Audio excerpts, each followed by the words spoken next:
I wanna be the best in the game, invest in my name, check no Yo, what's up again mga kakusot, mga karpintero at mga karpintera. And you're watching here again our channel, Karpintero Pinoy TV by GCS Woodworks. So and guys, di na natin patatagalin.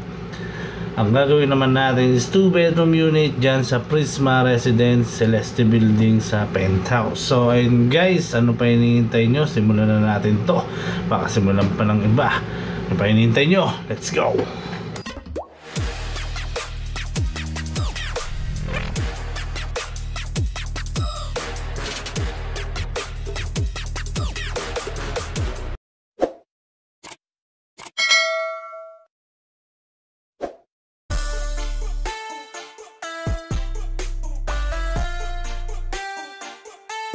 So ayun na nga, agad kami nagtungo dito sa Prisma Residence sa may Pasig City para silipin ang unit ng ating client. So 2-bedroom daw ang kanyang unit. So halina at samahan nyo kung silipin natin ang unit niya. So eto guys, nanghingi ako ng kanyang layout. So eto yung layout ng kanyang condo unit. So ang gagawin natin dyan, eto ang design natin dyan. So may gagawin tayo dyan pantry and relaminate din ng kitchen. And also bench couch na L-type, then may storage siya, then TV rack, and also ceiling works. So ayun yung design natin dyan, as you can see, nakakita nyo na. Then CR cabinet, then double deck na may stair storage cabinet din, so drawer type yan. Then meron tayong TV rack din sa masters, closet and vanity, and also headboard cabinet and bed storage din na queen size na may storage din siya na pull up door. Ito na, at sinimulan na nga natin agad dito sa ating wood workshop. Nang sa ganon is matapos na natin at maikasa na natin ito agad sa kanyang condo unit. At doon na natin mas isalpak at tapusin ng maganda syempre. Ayun na yung kanyang double deck guys. And the stair storage. Ito naman yung kanyang TV rack. And ito naman yung sa kanyang CR cabinet. At ito yung kanyang bed frame. So ayun guys, malapit na tayo matapos dyan. Syempre after nyan, lamination. Then anong sunod na? Ito yung kanyang bed frame guys. Ito yung storage na may door. Yan. Then dito sa kabilang side, dalawang door yan. Yan as you can see. Then meron din siyang drawer dyan sa paanan ng kanyang bed frame. So ayun guys, proceed na tayo sa delivery. Syempre mauuna yung ceiling works natin, and yung ibang cabinet natin is pwede na rin maisalpak. So eto na guys, ready na tayo sa bakbakan. Syempre kasama tayo dyan at titignan natin kung ano yung kalalabasan ng kanyang proyekto. So eto na guys, no? Ano pa hinihintay nyo guys? Sabay-sabay natin umpisahan yan. Let's go!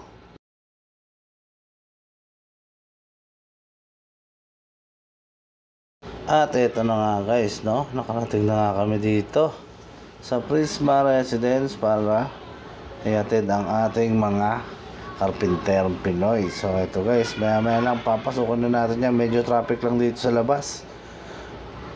At pagpasok natin, syempre bakbakan agad. So eto na nga guys, nakakit na nga kami. At eto na, masdan nyo, sabay-sabay na tayo dito guys, no? So ongoing pa kasi itong building na to. So as you can see, maraming pang contractor tayong kasabay dyan. So eto na tayo guys, dito tayo. So ayun guys, no, magbubuhat na tayo. Syempre ilalagay na natin sa unit kung saan tayo gagawa. So andyan yung client natin. Ayan, nakabantay sa atin. Ayun, may orientation tayo dito on the first day ng gawa natin. So eto na guys, nalapag na namin. So mamaya lang is mag-start na tayo after lang ng orientation. So ito na guys. So ito yung unit nya. So as you can see, walang-wala pa. So ito, nagkasala tayo ng scaffolding para masimulan na natin yung ceiling works natin dyan. So babalikan natin sila once maging okay na, then para makita natin kung ano yung progress natin dyan. So ayun guys, let's go! At ayun na nga guys, bumalik na nga tayo dito para silipin ang progress ng ating proyekto dito. Ito nga pala yung first project natin at kauna-unahang proyekto dito sa Prisma Residence. So eto guys, narelaminate na natin yung kanyang kitchen. So white na siya ngayon. And then, ito na yung ceiling niya. Syempre, as you can see, ongoing pa yung painting natin dyan.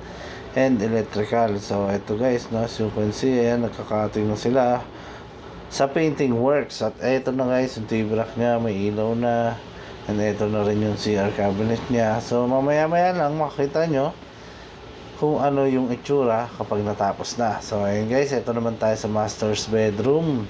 So, wala pa yung bed nya, pero darating na yun dyan guys. Siyempre kakabit na, pinauna lang natin yung painting. Siyempre kailangan yung execution, yung flow ng trabaho natin, hindi sila makakasagabal sa isa't isa. So ayun naman yung ating ginagawa lagi, para yung sequence ng trabaho, yung methods nila is hindi magkasabay-sabay, dan sa ganon mas mabilis tayo makakagawa.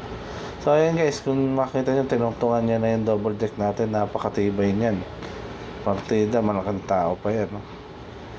Quality yan. So ayun guys, babalikan natin sila dahil sinabi nila sa atin na tapos na.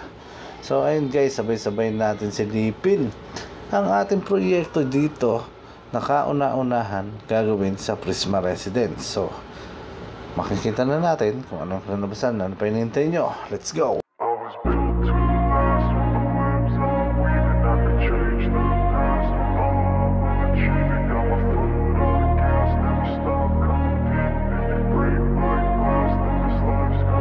I wanna be the best in the game, invest in my name, check no restraints, I'm obsessed with the pain. I ingest, I retain, assess and I change, possessed by the thought I'll be free one day from society's restraints. Money, clout and fame, a disease, a plague. We all love to hate, have to play the game, have to make a name. All our insecurities are on display. This is war with the enemy, think that it was meant to be. Living in a time where disease is on every screen. I won't let them fester me, I know most are festering. Negativity is a plague for the mentally weak.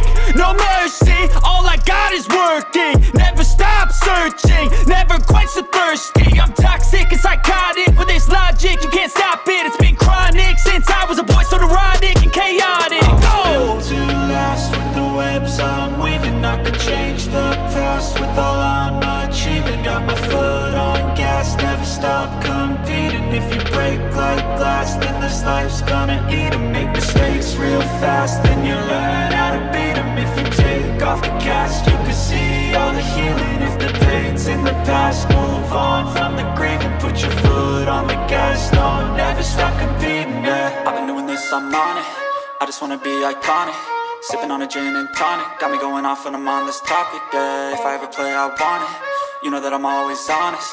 Stay away from those who are toxic. Keep them out your face, no way, you don't want them, yeah. Don't try to drain my energy. The enemy is everything. It's mentally, unhealthily, spreading like a rare disease. But I won't let it get to me. I don't need your therapy. I can leave a legacy of leading by intensity. Come on, we can fight this. Freedom is priceless. Spread just like a virus. Living in a crisis. Do you feel courageous? Do you seek greatness? Trust me, you can take it. Go on and take your aim. I'm built to last with the webs I'm weaving. I could change the past with all I'm achieving. Got my foot on gas, never stop competing. If you break like glass, then this life's gonna eat 'em. Make mistakes real fast, then you learn how to beat 'em. If you take off the cast, you can see all the healing. If the pain's in the past, move on from the grave and put your foot on the gas. No, never stop competing, yeah.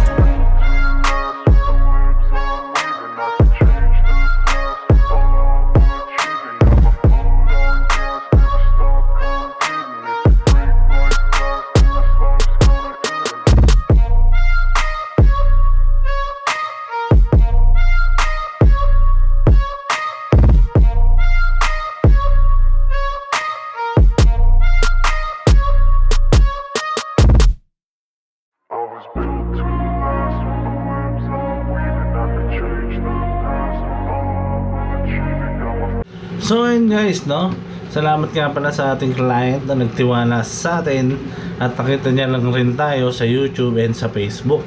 So agad siya lumapit sa atin and kumonsulta and gusto niya raw pagawa yung kanyang unit na 2 bedroom. So ayun guys, napakaganda ng kinalabasan ng ating proyekto na yan. So ayun, nagustuhan naman ni client at lahat naman yun is natapos natin ng maganda. At yun naman is napakasaya naman ng ating client.